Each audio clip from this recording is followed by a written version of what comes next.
Have you ever sat by the window in the quiet of an early morning and wondered, how much time do I have left? Not in fear, but in honest curiosity. After 70, the calendar starts to feel different. Birthdays are no longer just numbers, they're reminders. And each year, your body whispers things your younger self would have ignored. The truth is, how long you'll live from here isn't just luck. It's already written in your balance, your strength, your steps, and even how well you sleep. In this video, we'll gently explore 7 signs that quietly predict your longevity after 70. These aren't myths, they're real markers, backed by decades of observation and care. And the best part, most of them are within your power to change. So if you believe that aging isn't about giving up, but about growing wiser, I invite you to subscribe to this channel. Here, we don't chase youth. We honor the years and help you make the most of the ones to come. Chapter 1, Your Balance, the 10-second test that speaks volumes. Let me tell you a simple story. 2 women, both 72. Carol starts her day with light stretching, a walk to the park, and sometimes a playful balance test with her grandkids. Standing on one leg while brushing her teeth, she doesn't wobble, she even smiles. Nancy, her neighbor across the street, used to be just as active, but lately, she's noticed she needs to grab furniture just to get dressed. When she tries to balance on one leg, she tips within 2 seconds.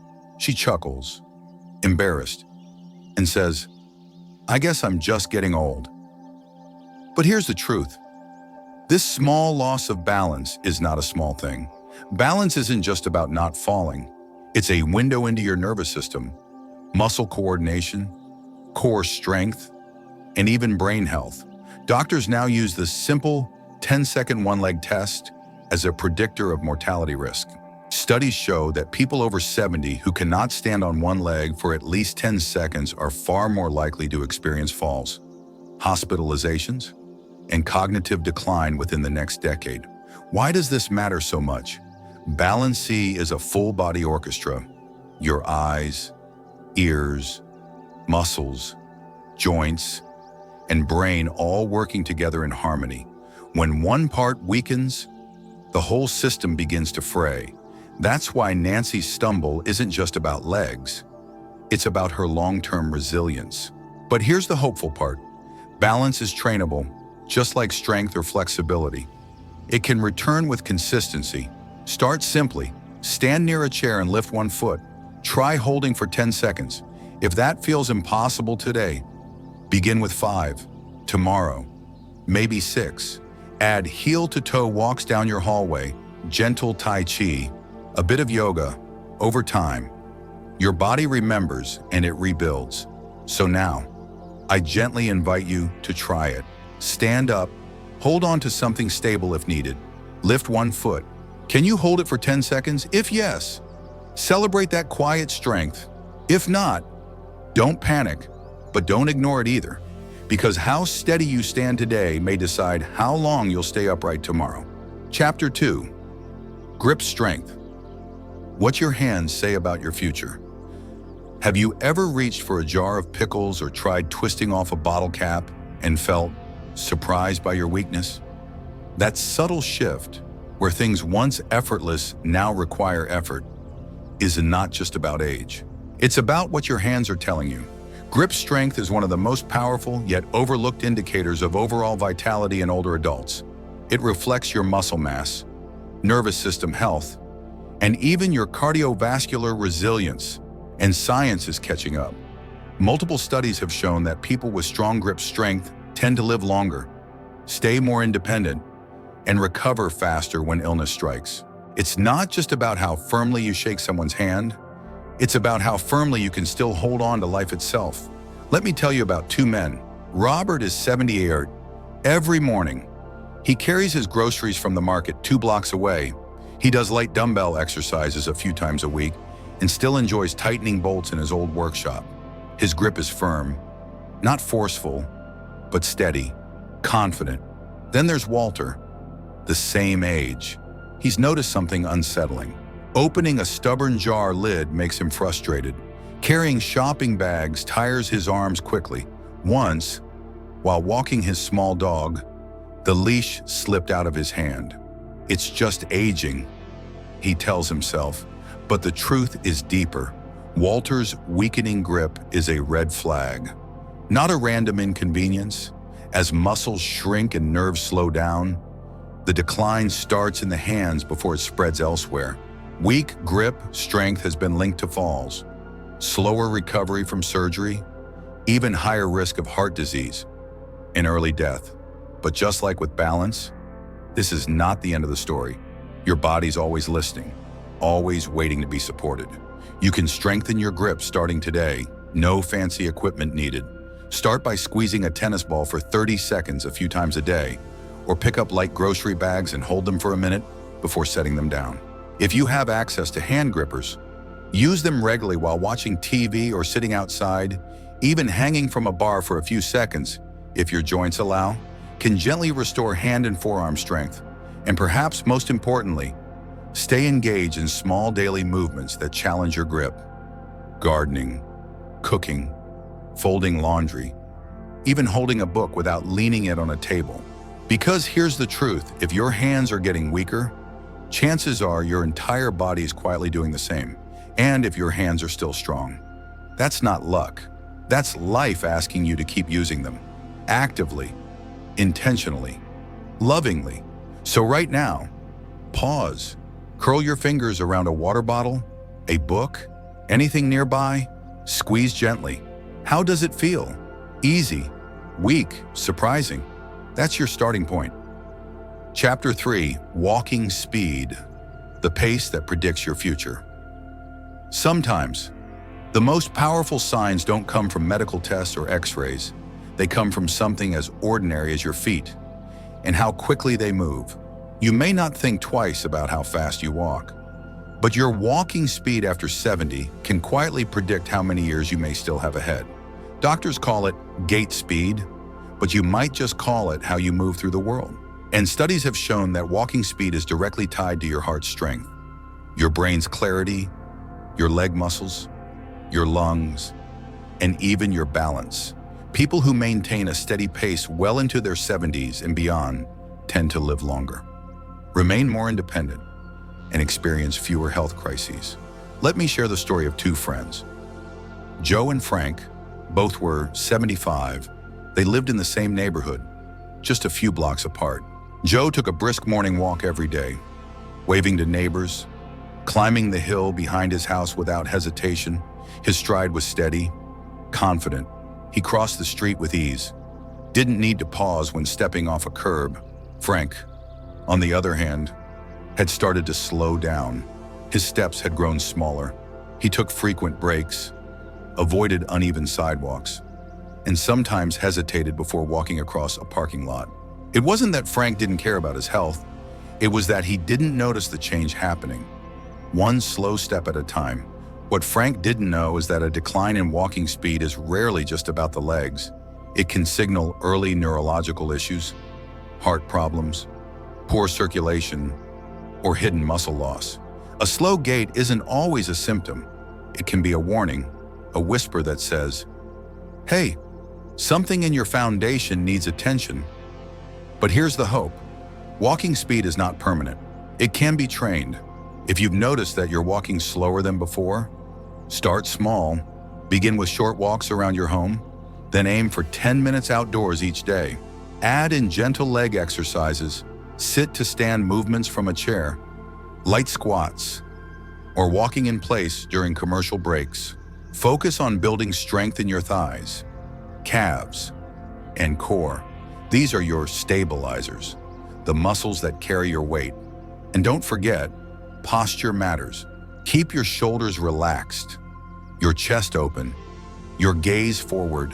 Walk not as someone slowing down, but as someone choosing to move forward with grace and intention. Because how you move through the world today, slow and cautious or steady and sure, can tell your body how ready you are to keep going, and your body listens. So ask yourself, when you last walked across a room, or to the mailbox, or through the grocery store, did you feel fast, or did you feel fragile? That answer matters more than you think. And if this reflection has brought awareness to something you hadn't noticed before, if you're quietly nodding right now, then I encourage you to subscribe to this channel if you haven't yet. We're walking this journey with you, one step at a time, and every step matters. Chapter 4. Sleep Patterns, the silent healer of your body and brain.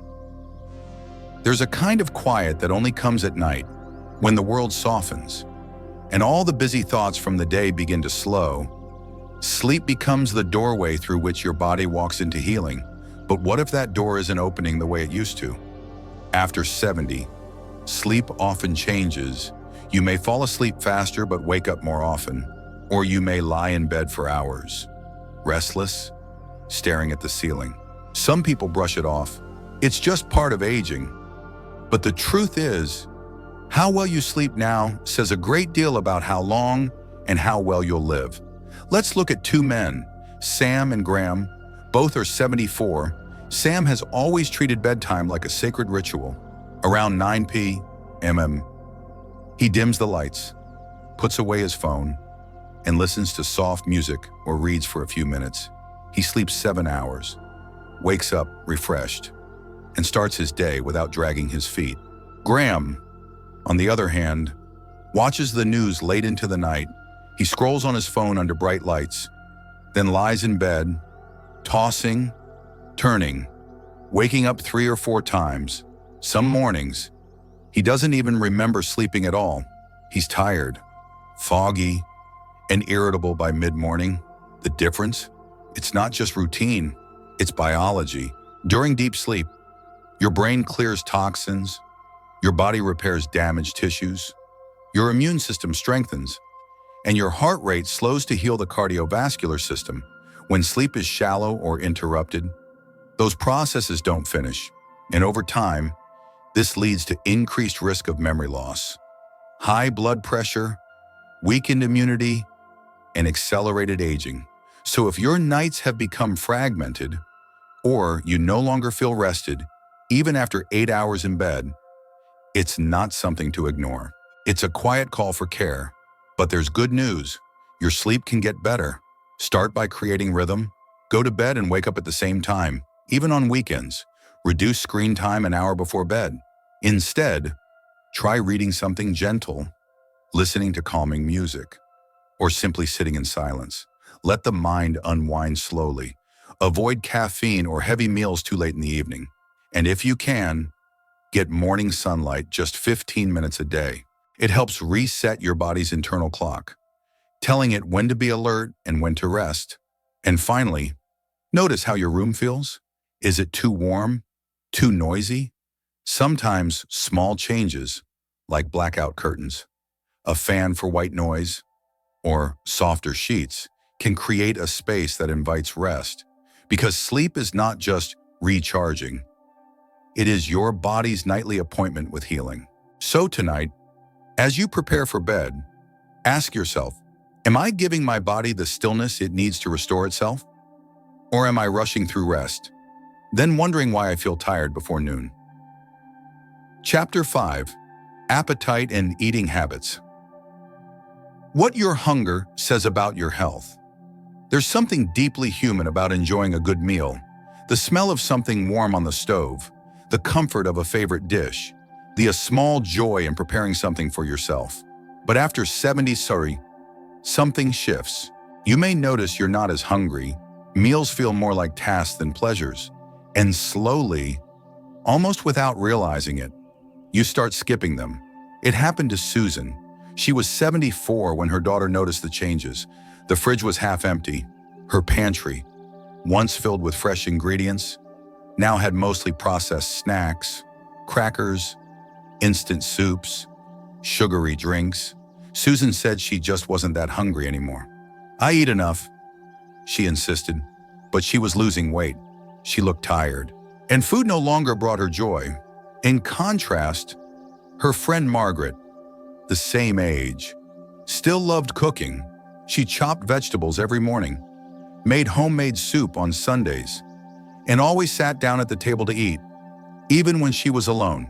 She wasn't dieting or trying to eat perfectly. She just ate with presence, and her body reflected that. Steady energy, good skin tone, no unintentional weight loss. The difference between them wasn't luck, it was awareness. Because when appetite fades in older adults, it's rarely just a quirk. It's a signal. Loss of appetite can indicate nutrient absorption issues, hormonal imbalance, early cognitive changes, depression, weakening of digestive function, and most importantly, it can quietly lead to muscle loss, frailty, immune decline, and dangerous weight loss. But the solution isn't to force yourself to eat. It's to rediscover nourishment. Start small. Add colorful, nutrient-dense foods to each meal. Leafy greens, bright berries, soft proteins like eggs, lentils, or baked fish. Keep healthy snacks nearby. Nuts, yogurt, slices of fruit, and whenever possible, eat with others. Human connection enhances appetite. Even a phone call during lunch can make a meal feel shared. Also, listen to your fullness, but not at the expense of nutrition. If you feel full quickly, try breaking meals into smaller portions throughout the day. Think of food as medicine, not in a clinical way, but in a sacred way, as fuel, as protection, as comfort. Because if your hunger is fading, it might not just be your stomach that's changing. It could be your body gently telling you that something deeper needs attention. So ask yourself, have you stopped looking forward to meals? Are you unintentionally losing weight or eating out of habit rather than joy? These questions matter more than we realize, because how well you eat now directly shapes your energy, your strength, and your ability to stay independent. Chapter 6, Stress Response. The quiet killer or the silent strength.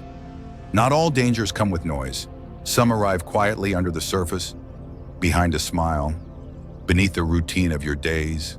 Stress, especially after 70 hours, can be one of those quiet destroyers. It doesn't always show up as panic or tears. Sometimes it's just a lingering tension in your chest, a jaw that clenches at night, a tired mind that won't stop turning. Two men, John and Richard, both 76, both facing life's typical challenges, bills, family worries, aging bodies, but their inner worlds were different. John had learned over time to let go. He paused when life became heavy. He practiced deep breathing each morning. He walked without headphones, just listening to the birds, the breeze, and his footsteps. When problems came, and they always did, he met them with a kind of still strength. Richard, by contrast, held everything close. He rehashed arguments from 10 years ago, worried about things far beyond his control. Even small frustrations, missing a TV remote, an unexpected bill, left him irritated and tight-chested. He rarely talked about it, but the pressure never left him. Over time, the contrast showed. John slept better. His blood pressure remained stable. His energy stayed steady throughout the day. Richard, however, began to experience more fatigue, shallow sleep, digestive issues, and frequent colds. His doctor called it normal aging. But the truth is, his body was buckling under the weight of unspoken stress. You see, chronic stress isn't just emotional, it becomes biological. It triggers inflammation, weakens your immune system, raises your risk of heart disease, diabetes, and even memory loss. And the worst part? It can all happen silently, without drama, without warning. But here's the quiet miracle. Just as stress can unravel the body, peace can repair it. Managing stress after 70 doesn't require radical change. It begins with awareness. Ask yourself each morning, where is my breath today? Is my body tense or relaxed? Take a few slow inhales. Sit in stillness for just 5 minutes. Let your thoughts float by without chasing them. Practice gratitude not as a performance, but as a soft return to what is still good. Movement helps, too. A walk, gentle stretches, digging in the garden, listening to music that soothes rather than stirs. And don't be afraid to talk. Whether it's to a friend, a journal, or a professional, speaking your burdens often lightens them because stress, left unchecked, becomes a silent thief. But when tended to, it can transform into something else entirely. Clarity, resilience, even a quiet kind of joy. So today, pause and ask yourself, am I holding on too tightly? Is this worry helping me or harming me? Can I breathe more deeply and trust more gently, even just for today? And if this message spoke to something deep in you, if you felt seen or soothed, please subscribe if you haven't already. This is a space where we honor not just the body, but the spirit. Aging is not about decline, but about awakening to what truly matters. Chapter 7, Social Connection, the longevity secret. Hiding in your friendships. There's a kind of ache that doesn't show up on x-rays.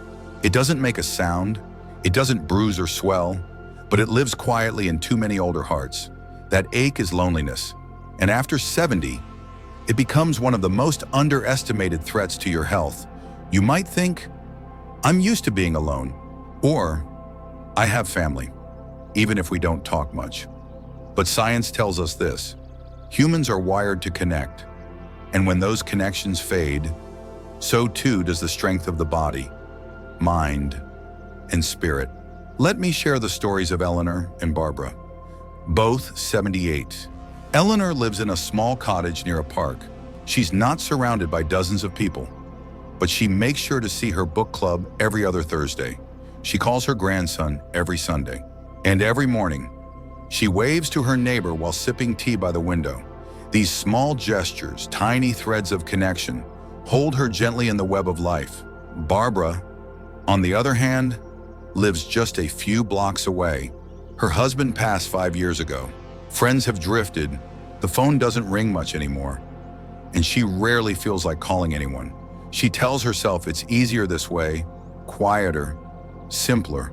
But over time, her laughter has faded, her energy has dimmed, and her health, it too, has begun to falter. Loneliness isn't just emotional, it's physical.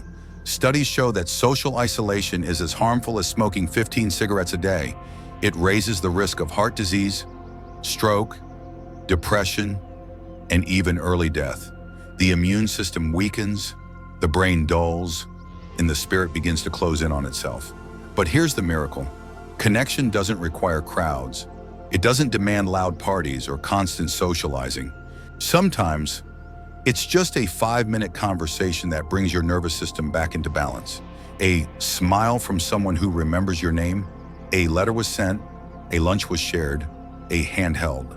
If you found yourself withdrawing lately, not because you want solitude, but because it's become the default, gently ask yourself, who have I not reached out to in a while? Who might be just as lonely as I am, waiting for someone to break the silence? And if you think you're too old to make new friends, let me remind you, you are never too old to be seen, to be heard, or to matter. There are book clubs, community gardens, faith groups, volunteer circles, or simply the courage to smile first, to call first, to say, I've missed you. Because the connections you nurture now don't just add joy to your days, they may add years to your life. So today, let this be a quiet invitation. Call someone, write a letter, sit outside and say hello to a neighbor, because the more connected you feel to the world around you, the more alive you stay within it. And if this chapter touched something in your heart, if it reminded you of a friend you've lost touch with, or the warmth of human presence you've missed, please subscribe to this channel if you haven't already. We're here to walk with you, not just through years, but through meaning, purpose, and real connection.